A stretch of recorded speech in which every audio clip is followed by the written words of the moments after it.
Deixa eu ver se é. Assim, ó. Fígaro, Fígaro, Fígaro, Fá, Fígaro, Fi, Fígaro, Fá, Fígaro, Fi, Fá, Fá, Fá, Fi, Fá, Fá, Fá, Fi, Fá, Fá, CBF. Então, Gui, eu assisti, né? Eu só recom...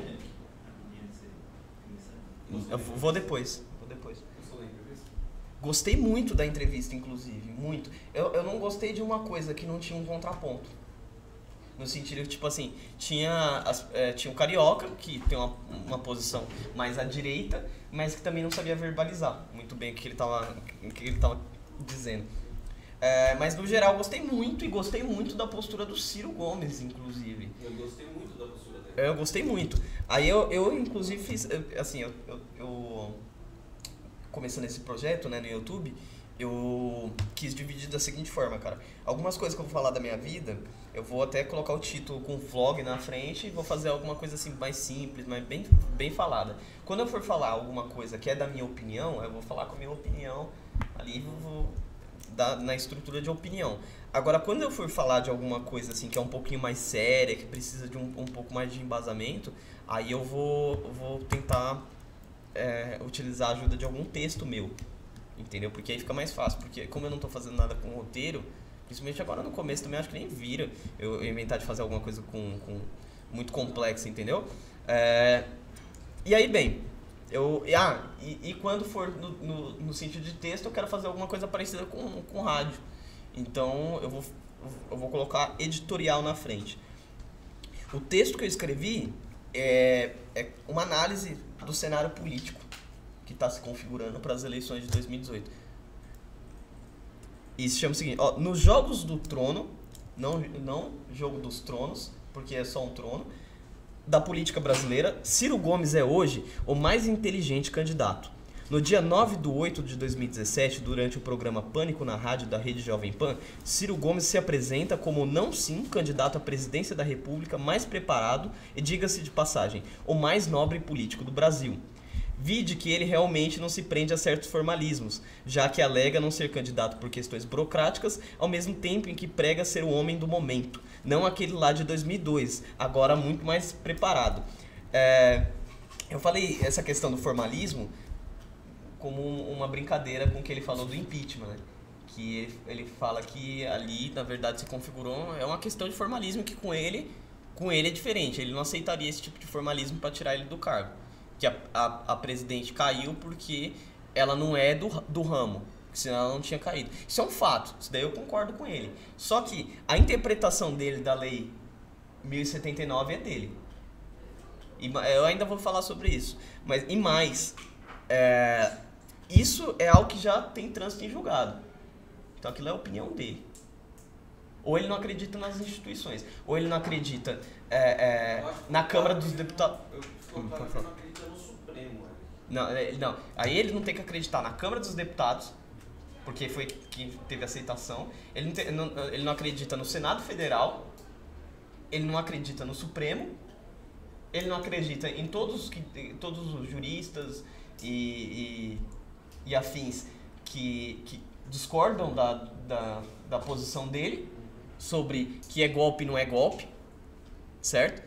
E aí ele diz claramente que, na verdade, não tem crime de responsabilidade. Mas isso é uma coisa que não é nem pela questão jurídica, mas pela questão lógica. Se tem trânsito em julgado, se as instituições competentes já julgaram que sim, teve crime, não tá lá, Dilma não saiu, quem sou eu para falar assim, não, todas as instituições estão erradas? Será que vai ser esse o presidente Ciro? O presidente que fala o que é certo, até para o Supremo Tribunal Federal, mesmo sendo um órgão do judiciário? Mas deixa isso daí para lá, que isso daí é um tema para outro vídeo. Aliás, senti por um momento que ele insinuou que só não ganhou em 2002 por autossabotagem. Modéstia à parte, claro. Porque ele diz assim, ó... eu tive a oportunidade de ganhar em 2002 e eu não ganhei. Mas, e aí o Caetano Veloso até me deu um toque que eu que me autossabotei, né? Que, acho que pela linguagem que ele utilizou ou coisa desse tipo, ele teria se autossabotado. E ele diz assim que ele fez uma reflexão sobre isso e concluiu que, na verdade, ele não queria ser presidente antes de ter um teste do governo do PSDB ou do governo do PT. Ou seja, só não ganhou porque ele não quis? Não foi isso, ele foi em terceiro. Nem pro segundo turno foi. Bem, olhe, não estou denegrindo seu discurso, não. Pelo contrário, devo confessar que estou surpreso com a sua competência. É de longe o mais visionário candidato que vi até então no GOT 2018. Explico. Ciro Gomes, ponderado, intelectual, rígido, mas justo, amigável e político, contudo firme, globalista em questão de pautas e conciliador. É tudo que a esquerda brasileira precisa. Alguém que concilie o discurso humanitário e anticapital, no sentido da sociedade de consumo, com o nacionalismo e fortalecimento de nossas instituições e valores morais, por assim dizer. Não vou entrar no mérito, por hora, se o Ciro Gomes daquela 1 hora reflete o Ciro nas demais 23 horas e se espelha sua trajetória política com fidelidade à interpretação de terceiros, não só aquela que apresentou de si. No debate político, isto pouco importa, já que, no geral, creio que todos concordam, no fim das contas, quem vender o melhor peixe é aquele que vai ganhar as eleições. E foda-se a grande verdade que impera no coração dos justos. E isso é uma realidade. Você quer ver um exemplo? No sentido racional, o discurso do Aécio Neves durante a campanha de 2014 era o discurso mais compatível com a realidade. A gente passava, sim, por uma crise fiscal, por uma crise política, por uma crise econômica, e o discurso da Dilma seguia na mão contrária. Era de que a crise fiscal iria se resolver, de que a crise econômica era passageira e que a crise política também. Então, assim, em linhas lógicas, se configurou como verdade que o Aécio dizia e pregava, e que a Dilma pregava o contrário durante a campanha. Contudo, quem que venceu? Por que ela venceu? Porque ela vendeu melhor o seu peixe. E é isso. Só isso. Ainda no campo da esquerda, temos um Lula debilitado e à mercê do poder judiciário. Claro que ele irá lutar, mesmo que no debate político, para reafirmar seu status como um mártir da história atual. Uma vítima de um grandioso esquema que envolve um golpe parlamentar com influência internacional forte, visando o roubo da soberania do povo brasileiro, juízes, promotores, políticos e a grande imprensa articulando um imenso conjunto de situações que ocasionou em uma larga crise política, econômica, fiscal, policial e, por que não, de identidade nacional. Tudo culpa de todos, menos do Lula e da presidenta. Acho que Lula não irá conseguir manter mais que sua imagem em algumas camadas de sua adesão com esse tipo de articulação, no sentido de que essa estratégia passivo-agressiva de o Lula paz e amor mais a jararaca funciona no sentido de que algumas pessoas gostam desse discurso, de um e do outro, mas que para ele se expandir, na minha concepção, não funciona, isso não vai acontecer. O tempo é o seu maior adversário, e à medida que sua imagem como líder político vai ficando a cada dia mais comprometida e desgastada, veja um Lula como retrato do que já representou um dia, e não como o PT do futuro. O Lula, ele está passando por esse grande problema na trajetória. O Lula está passando por esse grande problema na trajetória política dele, que ele está sendo acusado de uma série de coisas.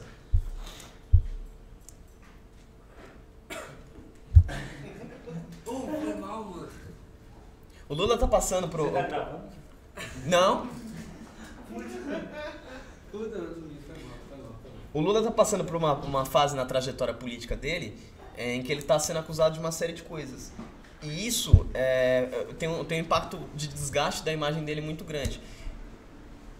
Isso não vai parar. Pelo menos uma vez por mês o Lula vai ser manchete de jornais por causa de algum desdobramento da situação dele. E nesse ponto, eu acho que vai ser muito difícil o Lula continuar sendo visto à medida que o tempo passa. À medida que o tempo passa, como o futuro do PT, que deve se configurar em Haddad ou no Lindinho.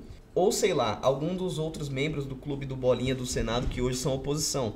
A tendência é que o bloco Lula-PT se unifique ao bloco Super Ciro no final das contas. Com isso, a esquerda ganhará força e hegemonia.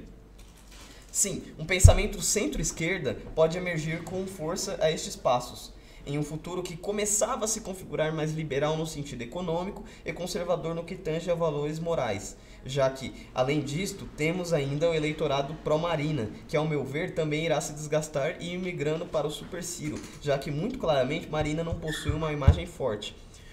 Eu acho que no final das contas, isso tende a se polarizar, entendeu? A questão de quem é mais à direita e de quem é mais à esquerda, isso vai ir se polarizando. Lógico, é que nem o Ciro disse, num primeiro momento é muito capaz que exista ali uma série de candidatos soltos, sem muita representatividade, até em pesquisas, mas que no debate político a representatividade vai surgindo. Eu acho que se o Ciro manter o discurso político dele de ontem, ele não vai querer aliançar com o PT agora. Não vai, com certeza, Gui. Com certeza. A tendência é que o bloco, na minha opinião, na minha visão, a tendência é que o bloco Lula-PT, e aí quando eu falo Lula-PT, eu tô falando desde os apoiadores do Lula até, vou ser sincero, até os apoiadores da esquerda como um todo. Eles tendem a ir pro lado do Ciro, porque ele faz o discurso mais lógico. O discurso mais lógico e mais próximo da esquerda. Muitas experiências, por assim dizer, da esquerda, elas estão sendo testadas nesse momento e muita gente não está gostando. Então, na minha visão... E outra, o estado de conforto oferecido pelo Estado, ele também começa a ser questionado, muito fortemente. A gente viu uma série de coisas assim que seriam em tese promessas de que o governo... um governo mais ligado à esquerda iria promover no sentido de igualdade, já que muito claramente Marina não possui uma imagem forte, um perfil presidencial com toda sinceridade. Sua trajetória é confusa em questão de alianças e nada surpreendente no sentido de realizações práticas. O Brasil tende em 2018 a escolher o seu projeto de país para, no mínimo, os próximos 8 anos. Aquele que encabeçar isto tem que ter um discurso forte e conhecer um pouco de tudo, por assim dizer. O que eu quis dizer com esse negócio aí?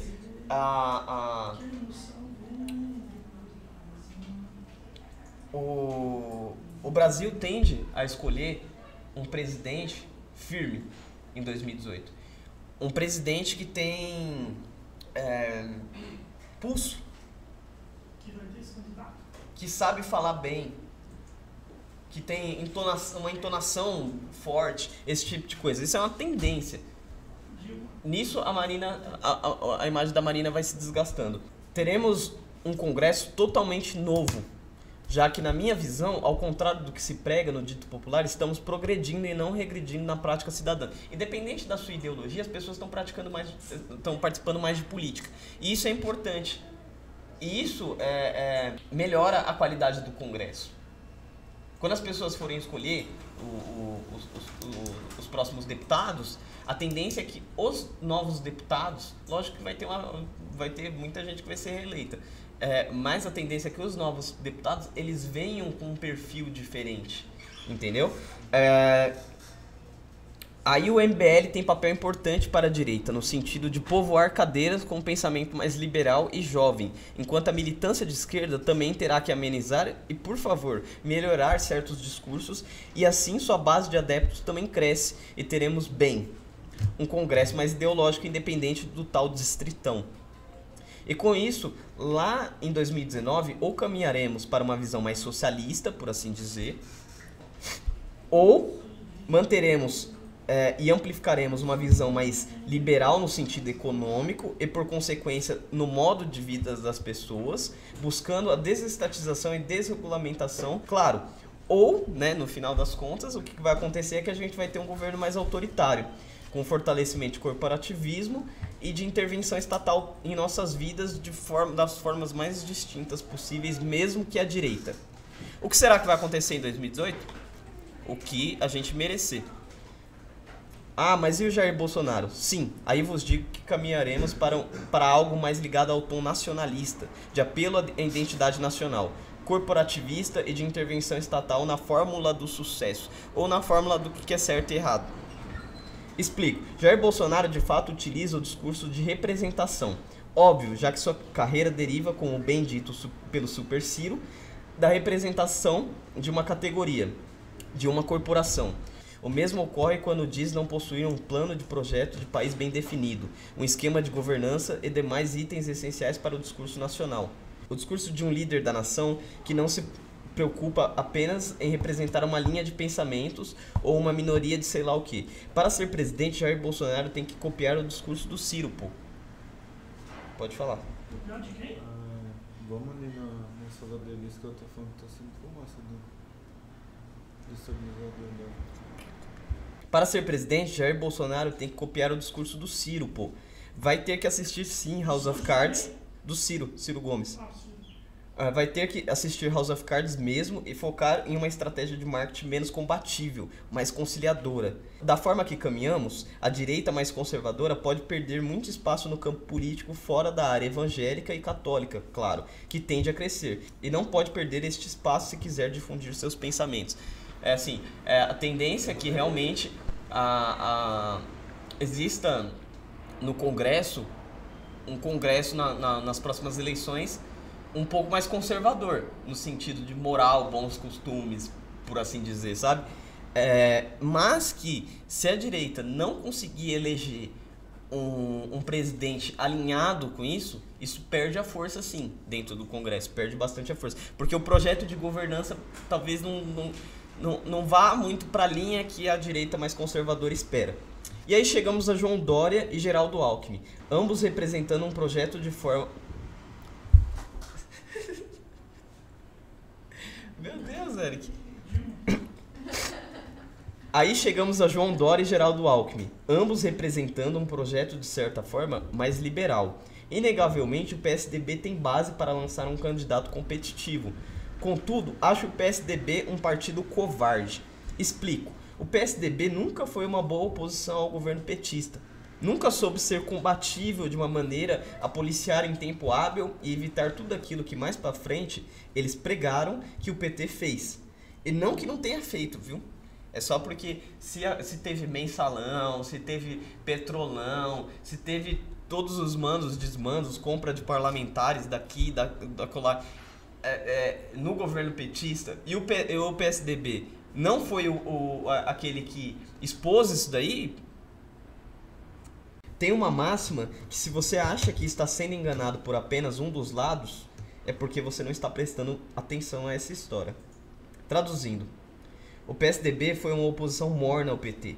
E hoje o PSDB não sabe ser situação, não tem unidade, não tem posição política, muitas indefinições e nenhum candidato à presidência. Exemplo, como lidaram com a questão do Temer.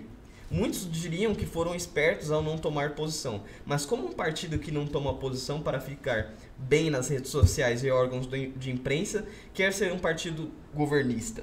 Ou vocês acham que o PSDB não sabia que o caso do Aécio não ia vingar? Por que eles não apoiaram o Aécio? Por que eles não têm unidade? Independente do mérito. Você vê a esquerda deixando de apoiar o Lula? Ou então o PT se dividindo ao meio, como é o PSDB, em todas as pautas? Não dá pra você governar sem ter unidade, sem ter posição, entendeu? E mais ainda, não é uma atitude inteligente, é uma atitude covarde. Porque você fica na corda bamba pra você não escolher qual lado que você vai pular. O povo não gosta disso. Mas Eric, e aí? Quem vai ser? Alckmin ou Dória? Ou os dois? Mas o Dória não é prefeito e prometeu não ser candidato? Para vocês verem como o PSDB é confuso. João Dória venceu aqui em São Paulo por muitas razões, sendo no meu ponto de vista a primeira delas o não político. A verdade é que hoje a melhor forma de fazer política é demonizando a política. Estudar um marketing que vocês não fazem ideia. Não só para ganhar eleição, mas para vender muito jornal e ganhar views na internet. Todo mundo odeia político. E eu não sou político, eu sou um gestor. E é mesmo, com história, com experiência e espero que com competência. Mas o político que o Dória diz não é o fazer política que eu estou dizendo. Meio confuso, né? Mas eu vou explicar. O Dória usou a campanha do não político porque o que conhecemos como estereótipo de político é o político de carreira. Aquele que só sabe ganhar campanha, administrar que é bom, entende muito pouco. Ou é incompetente, ou não trabalha, ou pior, rouba. Diferente do que conhecemos do estereótipo de empresário, concordam? Então você vender essa imagem é basicamente o que eu falei, é vender melhor o seu peixe. Óbvio que o Dória sabe que ele é político sim, até porque política não cabe só nesse discursinho. O conceito de política não cabe só nesse discursinho. Mas como eu disse lá em cima, foda-se a grande verdade que impera no coração dos justos. O maior pecado de João Dória é, porém, a boca. Ele nunca disse que não iria se candidatar de modo enfático, mas também não disse que iria. Olha o gestor aí. Claro que não, né? É política isso daí. Percebi que, na verdade, o João faz um jogo de palavras para fugir de não dizer claramente: em hipótese alguma, eu serei candidato à presidência da República em 2018. Viu como que é simples? Se eu sei dizer, o João Dória sabe dizer, com toda certeza. Por que ele não disse? Isso é algo que não dá pra entender. É obscuro, né? Mas que independente do que ele pensa no sentido do jogo de palavras, já se criou sim um tom de promessa. Eu sou prefeito e vou prefeitar. Tom este que o Super Ciro soube abordar muito bem no sentido pejorativo. Ou seja, se o João descumprir sua promessa, ratifica a imagem de político e de traidor do seu padrinho. Se não o fizer, pode perder a sua janela da fama, por assim dizer. Agora, prefeito, lhe faço uma provocação. Se o senhor é o que diz ser, vai saber maturar a sua imagem, vai ser governador e apoiar o seu padrinho. Dar umas dicas de marketing para ele e participar de um projeto mais a longo prazo, para lá em 2022 pensar em uma candidatura presidencial. O senhor deixou que criassem esta imagem de anti-Lula, que pode se confundir e se confunde sim com uma pré-candidatura, que inclusive prejudica no sentido dos holofotes, do protagonismo, a imagem do Geraldo Alckmin. Pensaram que eu não ia falar do Geraldo, né? Deixei ele por último justamente porque Alckmin não é um personagem que tem se destacado. Trabalhe melhor sua imagem, governador. Seja o Dória, o anti-Lula, ou seja melhor que isto. Demonstre ser o líder que o Brasil precisa por sua biografia. É o apelo que o Ciro Gomes fez e fez muito bem feito.